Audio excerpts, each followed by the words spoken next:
Welcome to the Ambronite Superhero Podcast with Simo Suahemo.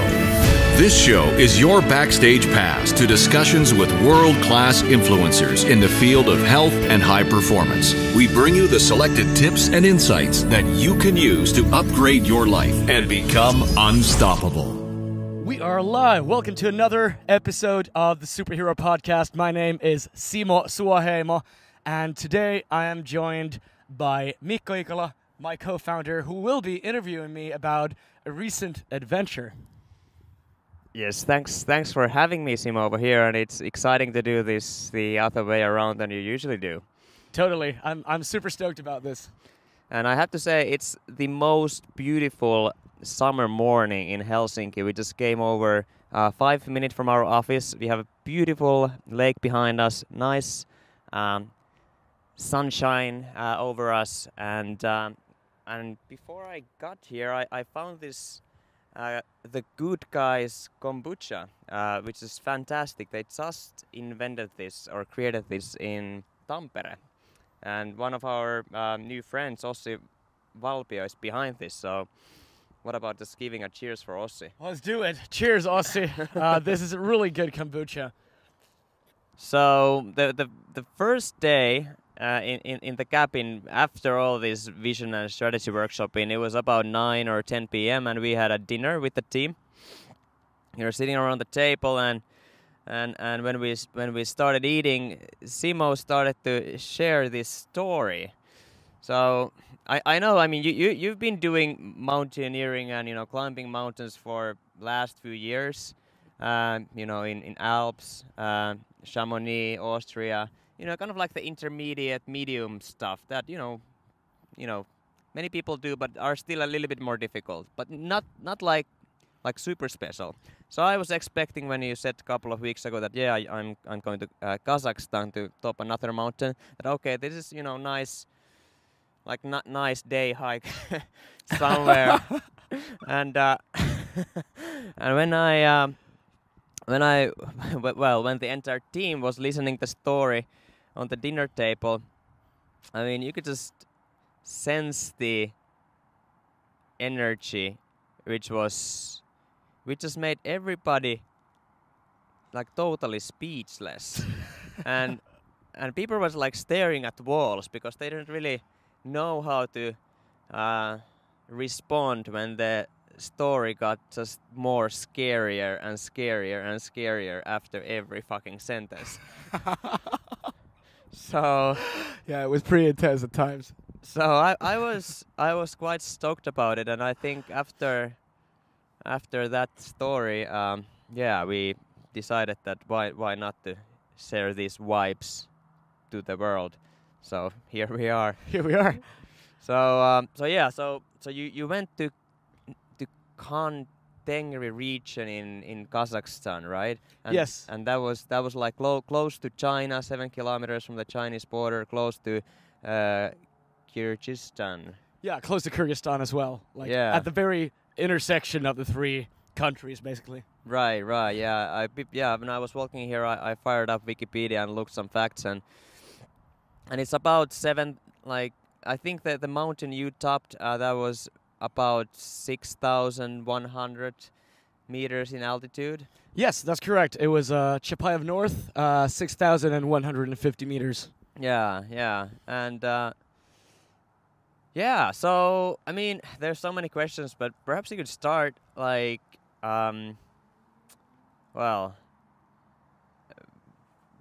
did you go there? I mean, you've been to smaller mountains. Why did you pick this particular one, and who did you go there with? I actually know the other guy very well. But yeah. So this has been like I have to start with just sharing that this has been a long-term dream of mine. I've been really looking forward to doing a larger expedition to a higher mountain for a longer time. And the first time I actually said it out loud, I think I had it at the back of my mind for around 6 years, but exactly 5 years ago, I told one of my very good friends, very dear friends, Johannes Raunio. I said to him after we were talking about adventures, that within 5 years I really want to do a bigger expedition. You know, like as if it's something that I've been working towards to with the winter expeditions in the Arctic, which has been basically combinations of either skiing or ski mountaineering or pulling a heavy sled of 50 kilos of stuff into the wilderness with no cell phone reception, with only satellite internet, or not even internet, but only satellite phones, and doing these adventures into quite remote locations in the world, and also combining that with my passion for climbing. Now, this was kind of a combination of those two, and we wanted to do it in the Kazakhstan region because one of my good friends who I've been adventuring in the alpine environments with, Ari Vanska, also a great guy and a very, very adventurous dude who's been all around the world on mountains and in very cool locations doing heavy physical stuff. He brought up the opportunity to go to Kazakhstan and to the Tian Shan region in Kazakhstan and on the border of Kyrgyzstan, because it's one of the few places in the world where you get to do a 6-kilometer climb with a relatively small amount of people doing it. Yeah, I heard it's actually the most northern or 6 or 7,000 meter climb. That's correct. So it's fairly cold there, right? It's fairly cold, and there are very, very few people doing the climb. Actually, mostly Eastern European alpinists from the former Eastern Bloc, as well as from Turkey, and that's what we also witnessed there. And it could get up to minus 30 during the summer season. That's the warmest time, so it could get really, really harsh there. Yeah. So who were you there with? Vanska, and then I was there with two people, Ari Vanska and Mikko Pera, who we both know very well, of course, because he's been one of the guys behind creating Ambronite. Mm-hmm. We've been sharing different kinds of adventures with Mikko, but also those in the outdoors. And but this was our biggest adventure by far so far. So when you arrived there, like how did it all started? I remember you told me that you didn't quite just drive with the car to the base camp. So it just, that wasn't really possible because there was no road to the base camp. That's true. The whole thing about getting there, and why I was so excited to go to Kazakhstan, because I didn't know anything about Kazakhstan apart from some tales from friends who've spent some time there. So what we did was we took a car first through the southern part of Kazakhstan from Almaty, which is the biggest culture center, the biggest cultural city there. We took a bus ride through Kazakhstan to Kyrgyzstan, then back to Kazakhstan, and then took an Mi-8, a Russian helicopter, to the base camp, which was pretty scary, because last week we just heard, when we arrived at the base camp before the helicopter, we just heard that the Kyrgyzstan side helicopter had just crashed the other week. So I was actually pretty concerned of the safety of the helicopter, to be honest. It was not something I was entirely confident about. And that was like I remember you said that was like the only freaking helicopter in the entire region, right? Yeah, it was crazy, because the ones that we saw in the photos, and also in the photos from the base camp, we saw like this kind of a military camouflage painted helicopter. But we didn't see that on the site, because that had also crashed during the last season. So that was kind of like, so this is the only helicopter in the whole of Kyrgyzstan and the whole of Kazakhstan in this area. So if there's any rescue missions, this is the one where we go. And anyone else can use it at the time. So I would say that was quite an interesting introduction to the world of getting around in the Tian Shan Mountains. Right. So like when you reached the base camp with the helicopter, it was around 4,000, 5,000 meters. That was 4,000 meters. Yeah. 4,000 meters. So on the glacier. So if you would have ended up there, and then the helicopter would leave you and crash somewhere else, there would be like just nobody to pick you up, right? That's right. And the only way to get out would be to send another helicopter from China or some other area where they hadn't had the helicopter within I guess 1,000 kilometers or so, and or take a walk of 10 or 14 days through the glacier, through mountain passes, through massively dangerous terrain to get back to safety. And it was really secluded. It was literally stranded on the glacier. Sounds like the psychological safety was maximized. The location. It's I would say probably the most remote place I've ever started an adventure from. Okay, cool. So you were at the base camp in was it 4,000 or 5,000 meters? That was at 4,000 meters on the Inilchek glacier. Yeah, and then the entire mountaineering climbing took some how many days was it? So from the time that we arrived at the glacier base camp, before that we'd also done some basic acclimatization walks further down. But from the moment we arrived with the chopper to the glacier, it took us 10 days to actually top, to get to summit, the north shoulder of Chapayev. Got it. 10 days. Cool. So let's soon get to the kind of like interesting and intriguing parts of the of the climb, but still about the entire overview. How what was the different parts of the climb? So you didn't just walk directly to the summit, but you put up some base camps. So you had to acclimatize more and go up and down a few times. How did it go, and who were actually with you there besides your friends? I mean, there was a larger group of people, right? Oh yeah. So basically, the climbing season in that area in Tian Shan and in the Kantengri Massif, which consists of the Kantengri Mountain and the neighboring peaks, including Chapayev, it lasts for around 2 months. A bit less typically is good weather. So there were people from all around the world, including the Baltics, Eastern Europe, Russia. I would say most people were from Russia. There were many talented climbers from Moscow. Also some guys who are very famous for opening new routes and really pushing the sport forward from Northern Europe and Ukraine and North America as well. So it was truly an international crowd who were climbing there. We also had some people from Nepal, some professional guides, some Sherpas, but we were as our own expedition team. It was me, Vanska, and Mika, so it was only the three of us. And what basically goes on in these types of technical expeditions is that you gradually ascend, acclimatize, and haul a shitload of stuff up the hill, one by one trip by one trip, and gradually build up the camps that you will use to eventually, hopefully, ascend the mountain. And it's an endurance game. It's a waiting game. It's a really long-term pursuit to climb one of these larger 6,000 plus meter mountains. So, okay. So what obstacles were in the way of getting to the summit? I bet there was some obstacles. You just didn't walk over there and no surprises and put up the tents, but something definitely happened. Oh man, where do I start? Like during the first night, we already had the first case of a severe mountain sickness when Mikko had some trouble acclimatizing and he was throwing up and he didn't feel well at all.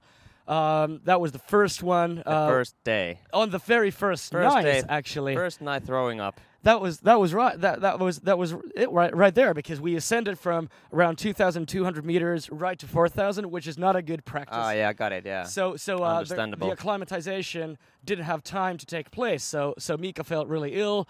I felt very exhausted, but not too bad. I didn't throw up. I could sleep.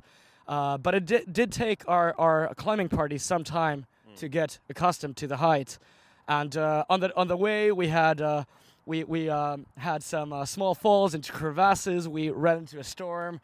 There was a whole host of obstacles, not to mention the paper thin air that was dragging our bodies down. Right. So how many hundreds of meters or feet do you actually ascend every day on average? So on a typical day, it would be anywhere from 500 to 900 meters of vertical ascent. Got it. And what happened after the first day? How was the second, third, fourth day?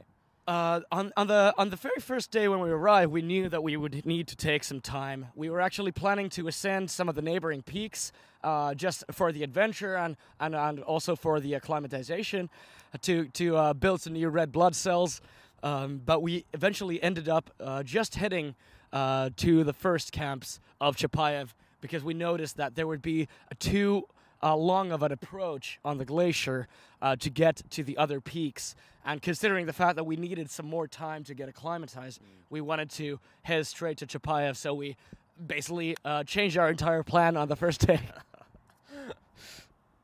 Sweet. Okay.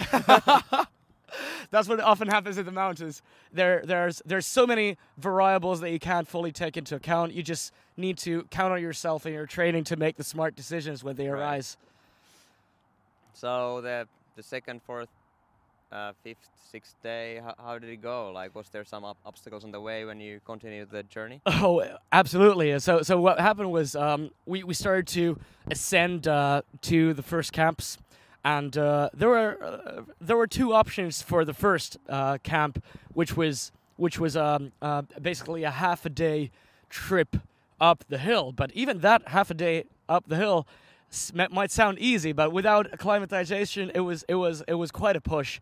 Like every 10 or 20 steps, your body stops and starts to question, like the whole idea of this whole endeavor. Every cell in your body is signaling not to go any more up because you're not getting the oxygen. And what we did was we hauled a lot of stuff during 2 or 3 day trips. I did a couple of more. I did at least one more because Mikko was taking it a bit more easily at that time. So I hauled up our tent, a lot of food, and set up a tent at the first camp. But from there, we started to build up the next camps. Right. So what was the most scariest moment? What day did that happen? I would say by far the scariest day was one when we ascended up towards Camp 2 and had to turn back 60 meters before we made it to Camp 2 because there was a storm front coming in, and that was actually in hindsight, that was actually a mistake to go as far. We should have turned back earlier. We should have been reading the signs because the mountains have their own climate, so the storm fronts can be very fast. We went back to Camp 1 after quite an exhausting day. I had to at times I had to stop every 5 steps to breathe because I couldn't. Every 5 freaking steps. I took 5 steps and I was breathing heavily and had to take like a mental break and then push forward another 5 steps. It was crazy. It's really hard to understand here. We were at sea level. It's really hard to understand what the high altitude does to the body. And it's a mental push for sure. But during the night, we had a pretty epic thunderstorm. I think Vanska counted 50 lightnings. We lost a kettle because the wind took the kettle from our burner and just blew it away. It was between rocks, and the wind took the kettle. One of our neighbors from Slovakia, Yuri and Petra, who were climbing there, they lost a helmet during that night because the wind took it. I woke up in the middle of the night, and the tent's edge, which is usually here, was pushed towards my face. I tried to open the tent. It started filling up like a balloon. We were only a couple of feet, like maybe 50 centimeters away from an edge of a several 100-meter drop. And I made Mika swear that you can't open that door because you will fall. There is nothing behind that door. So I was really concerned that the wind would blow the tent away. Like the door, like the door of the tent. If you open it from the wrong side of the tent, you would just drop into nowhere. Exactly. That's what would eventually happen. Like I was piling up stones on the other side, and they would slide off and fall off into the void. I was like, it's not a good idea to take a leak from that door. How many stones? How big of stones do you actually need to get it somewhat stable there? I would say stones this big are the ones that you want to go for, like the ones that you really have. Exactly, anywhere from 30-40 kilos are the ones that you really want. But we had trouble finding those, so we had to pile up tons and tons of smaller ones. So I think we eventually piled up some 150 kilos of stones on the edges of the tent. And I was waking up in the middle of the night, thinking, I have set up this tent myself. I have piled up 150 kilos of stones. I can't go out. There is no helicopter rescue. There is a massive storm outdoors. I can't go out. I can't do anything to the tent right now. And it was a meditative and a really scary experience, man. Like, because I just had to accept the fact that there's basically nothing I can do. I can just only trust the tent I've built. And it was really scary. I have to tell you. Like, there are not many times that I have felt that kind of a contemplation of, you know, getting thrown into the void by the wind. It was quite an experience. Yeah, what was actually going in your mind during that moment? If you just elaborate and try to place yourself there again, and were you just holding it in yourself? How did you deal it with the other people? Did you actually talk about it there? Because you don't wanna just put out the negative thoughts out there. You need to have the positive spirit, right? Absolutely. But how did you actually deal with it there? So I woke up in the middle of the night to the fact that the tent was like really bending over my face, and there was a massive storm outdoors. Mikko was sleeping, and he didn't have an easy time sleeping there because it was high altitude, and he had several times he was hyperventilating. So I didn't want to wake him up. I just first I just woke up into problem solving mode. Like, okay, what can we do about this? What's going on? First, I noticed that there's a ton of snow that was blowing with the wind and it was packing on top of the tent. So I took a small peek out of the tent door, and immediately I noticed that there were the whole horizon was filled with lightnings. And also that. So you were struggling alone, basically. So basically, yes, I was first evaluating the situation alone. First, I was very heavily into okay, what do I need to do in order to solve this? And when I noticed that there's nothing I could basically do at that point, I was thinking different options, like should I have a knife to break through the tent wall if the tent started moving? What would be there as a backup option? But eventually, I just had to let it go because I had to trust the tent that I'd built. Wow. So how long did that last? Was it like 2 hours or 6 hours? Did you get any sleep that night? I did get some sleep that night, and what helped was I did a small meditation. I started thinking about the fact that firstly, there's nothing that I can affect at that moment. So I went deep into my mind. I did a breathing meditation, and after that, I actually started to find the kind of the kind of funny and wicked side of that adventure. Like we are at around 5 kilometers on a mountain. There's a storm. There's nothing we could do about it. We are just very, very small human beings as part of this massive structure that's been here for hundreds of millions of years. And you just have to surrender to that feeling. Right. And after that, I also put on my earphones and listened to some quite heroic songs from the band Winter Sun. They have a record called Forest Seasons, and I thought that described perfectly the situation we were in. And actually, I started laughing within myself like a bit. And after that, I fell back asleep. So that was kind of the mental process that was going on, from the worry, the concern, the clinging, and the problem solving, to finally accepting, and then finding the small hint of adventurous gist and joy in that moment. Man, I don't know what to say. Like 150 kilos of rocks, and the storm pushing the tent sideways, and meditating there. Like no way of rescuing, no helicopter landing pad. No, it was really fucked up. And the first thing when I woke up was after evaluating the situation, I really had to take a leak because you lose a ton of moisture. You lose a ton of hydration in the mountains. So I was on the edge, quite scared. Tent, entirely bent over me. I was peeing in a bottle at 5,000 meters with no hope of rescue and nothing I could do. And I was thinking to myself, like, this doesn't happen to normal people. like why the fuck am I here on the glacier? Like, what's wrong with me? Like, how have I ended in this situation? Like, why do I always end up in these kinds of situations? And I thought about that moment quite a lot after that. Like, it would be, there were, in those moments, it would be kind of nice to be the type of person who could just, go home and craft some origamis rather than, go on a damn glacier, go pee in a bottle on an edge of a mountain in a storm. Life is full of choices. That is very true. And at that point, you start to question yours. So tell me about this freaking film crew over there. There was some Russian or Eastern European. I remember some film star trying to top the mountain who didn't actually succeed, but had like bunch of drones and you know whatever assistance with him to put it into a movie. Oh yeah, we got to know Anwar Nurpeisov and Aysel Azimbayev, as well as their video craftsman Sasha, who is a true master with the video, and we were all carrying normal equipment, like life-saving equipment, sustaining equipment, and these guys were carrying drones and and tripods and like all that stuff. Mad respect to those guys, and also gratitude for sharing the journey. They were actually from Almaty. Right, and, Kazakhstan. Yes, Kazakhstan, and they were filming their ascent, their preparation, and eventually their attempt to get on first on Chapayev and then to Kontangri, which unfortunately didn't succeed in summiting, but I would say definitely more than succeeded in the adventure. So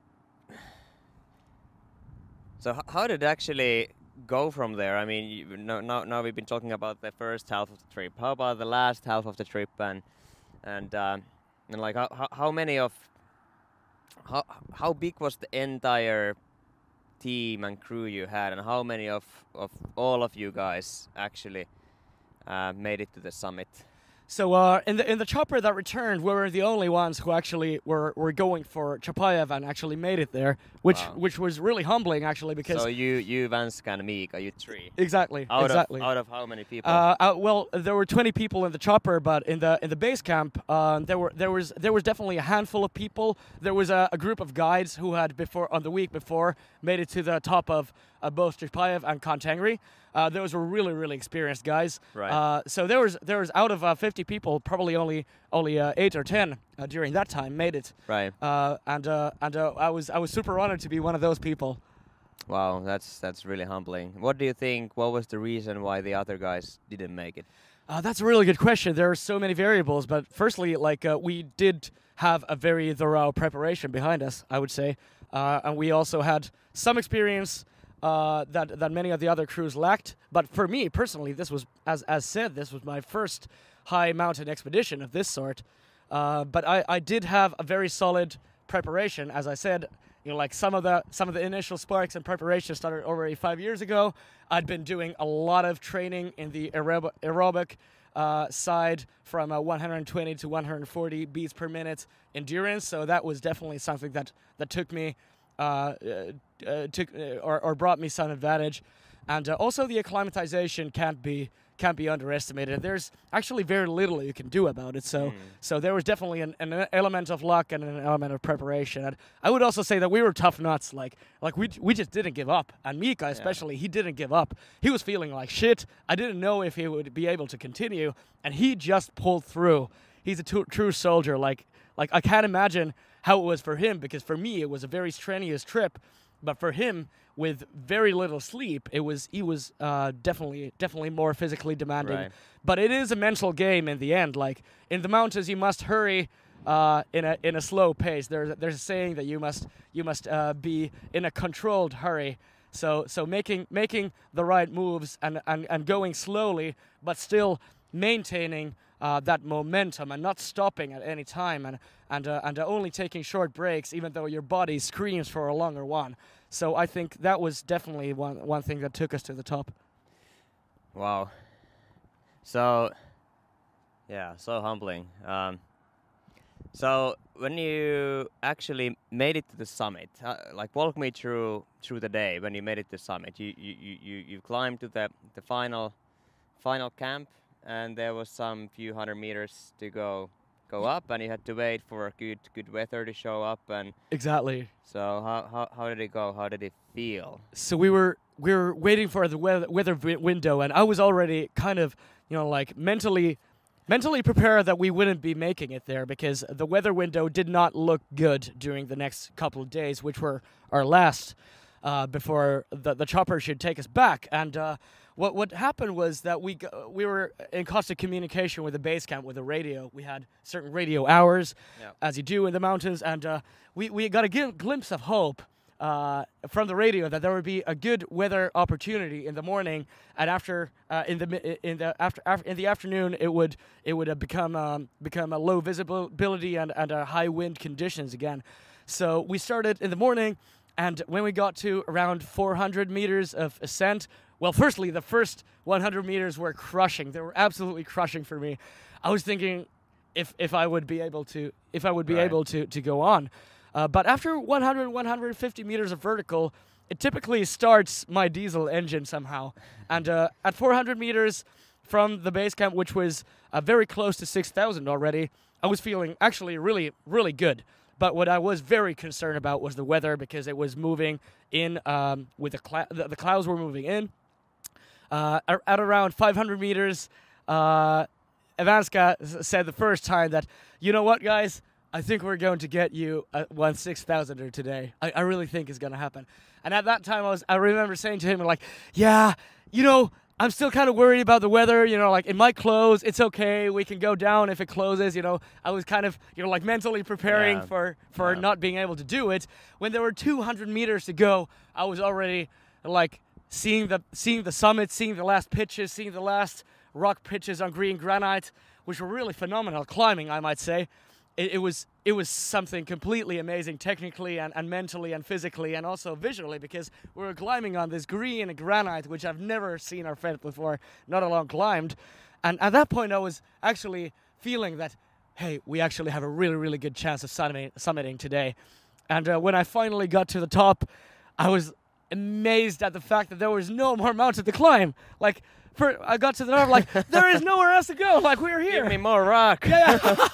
It was crazy, and it was a really euphoric feeling. I felt like shit because of the lack of oxygen, but my mind completely blocked off that feeling, and I started to rig the Finnish flag onto my ice axe. It was an amazing moment, more than I could have wished for. Wow. So what did you guys actually do at the summit? You raised the Finnish flag. Did you do some handstands and some?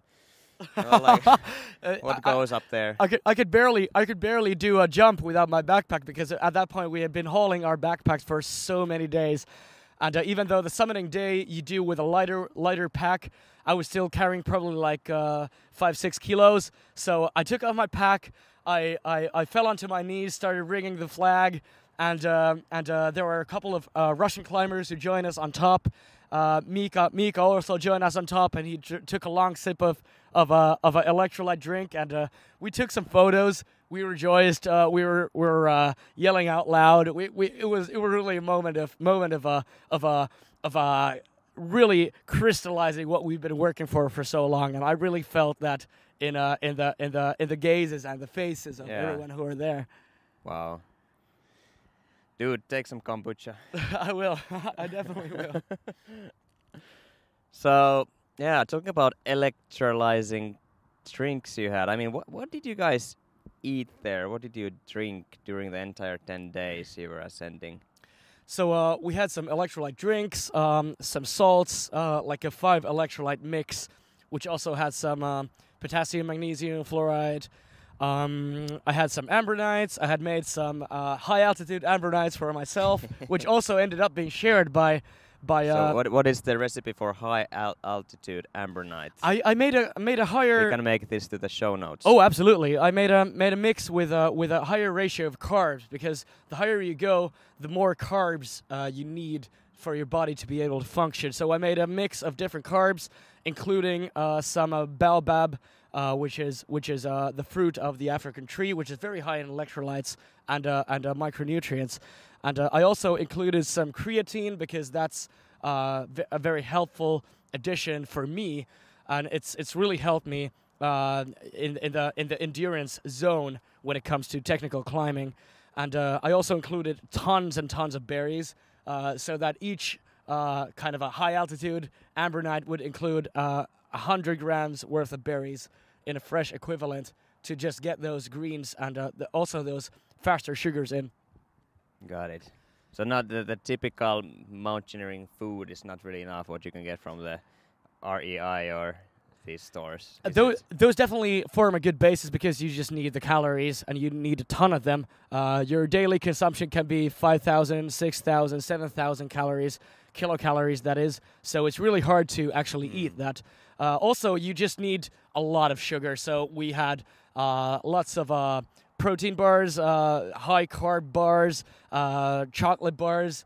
I don't know when I've eaten as much chocolate as I have during that trip. I ate several chocolate bars a day, typically ones that had cashew nuts or hazelnuts, so that I would just get 600 calories of energy just in an instant on top of a freeze-dried meal, like a real Tourmat or a Blåband freeze-dried meal. So you better, when you go mountaineering to high altitudes, like several thousands of meters, you better just forget the trendy ketogenic diets that all fashionable nutrition gurus are promoting, right? Absolutely, and I actually ended up trashing basically all of my carb principles because you just need the carbs there to survive. Right. And actually, some of the top alpinists in the world, they drink several liters of Coca-Cola a day because I wouldn't go that route though. Because they just have found some ways of getting the carbs.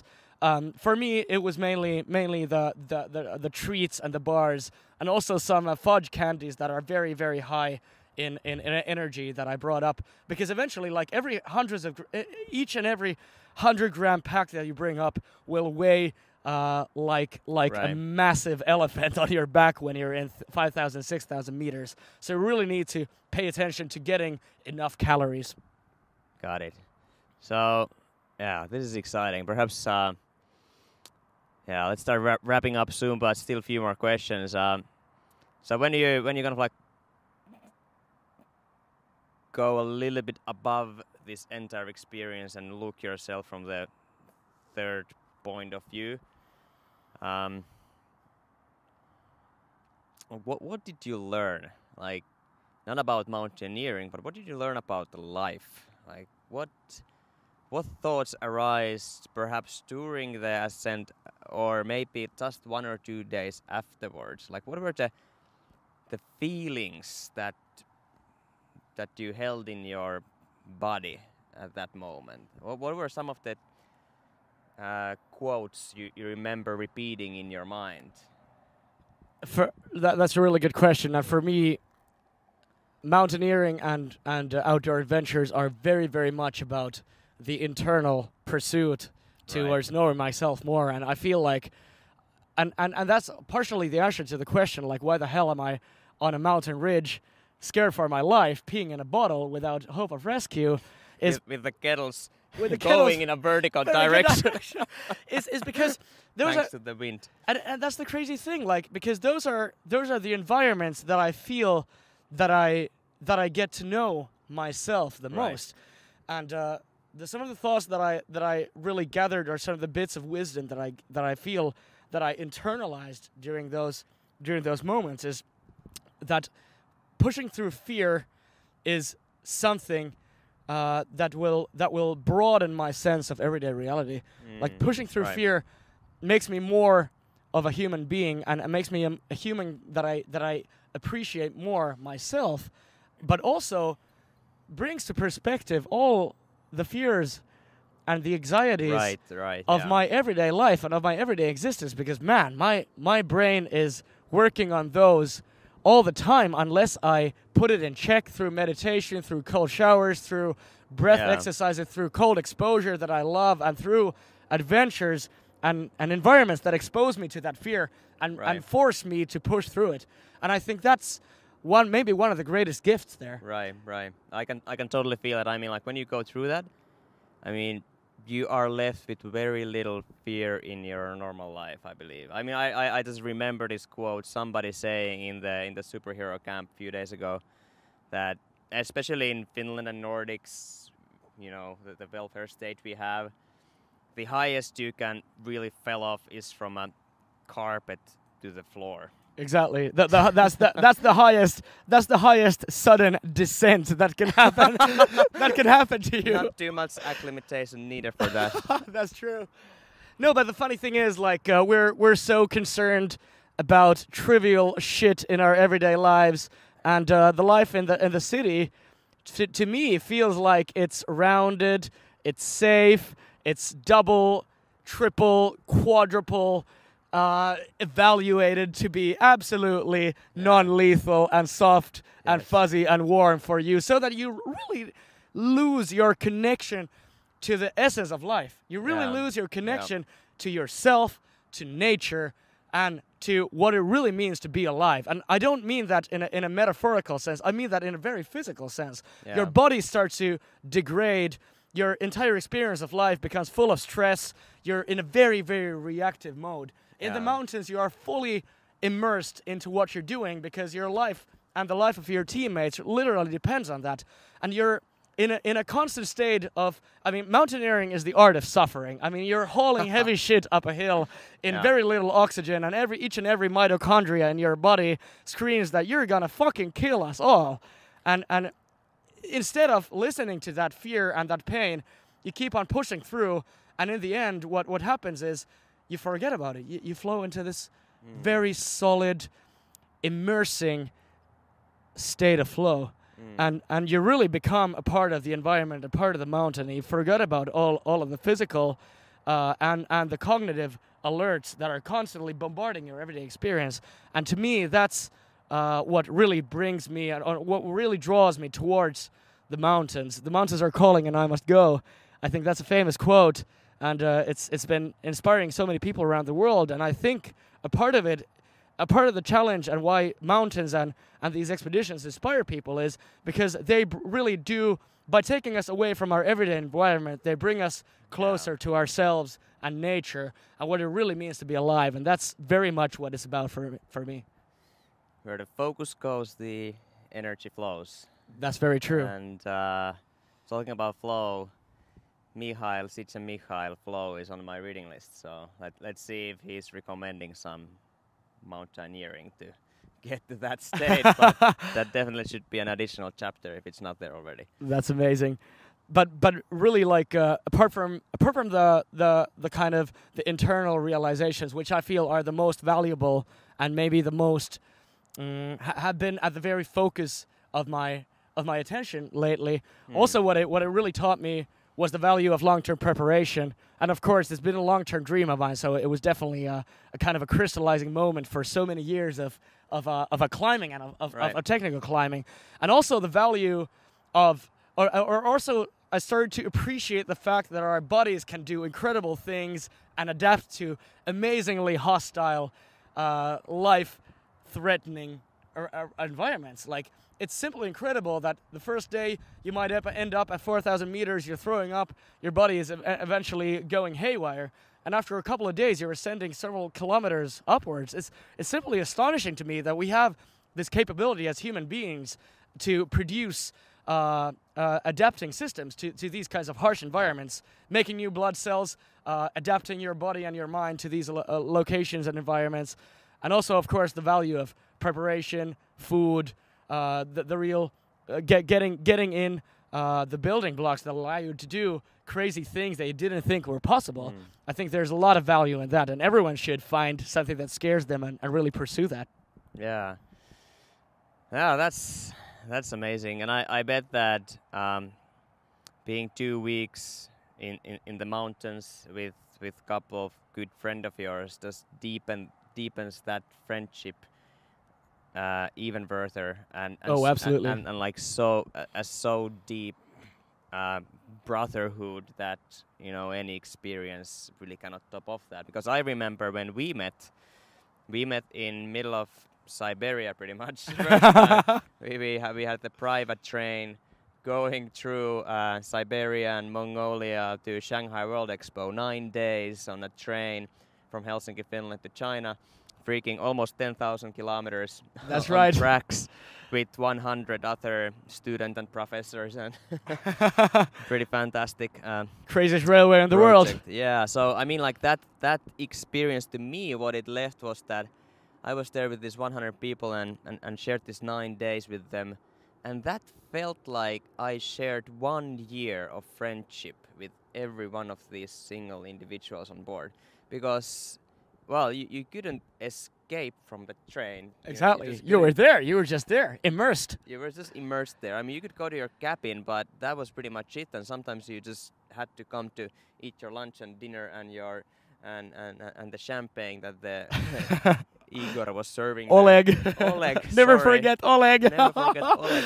Oh man, So- the amazing train stuff. So it's been so fantastic to see all those people later on in life. And by the way, they're all amazing people because they signed up for such trip. They've been very international people later on and signed up for other adventures and so on. So I can just imagine, like, when there are no train cabins, you're freaking, plastic tent together. That, that friendship will last like for lifetime. Oh, Like, absolutely. even if you wouldn't see each other in 10 years.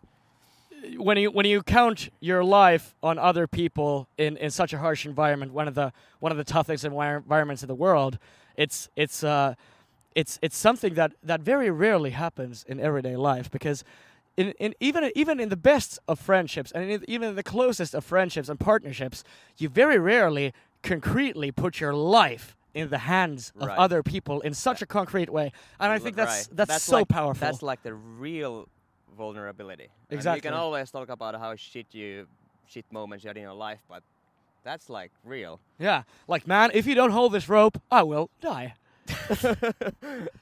And I'm counting on you doing it, and I know you will.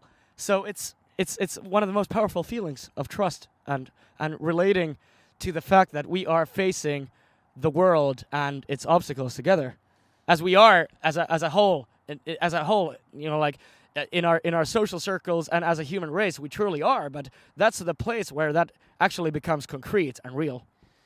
So life is not about how many breaths you breathe, but how many moments take your breath away.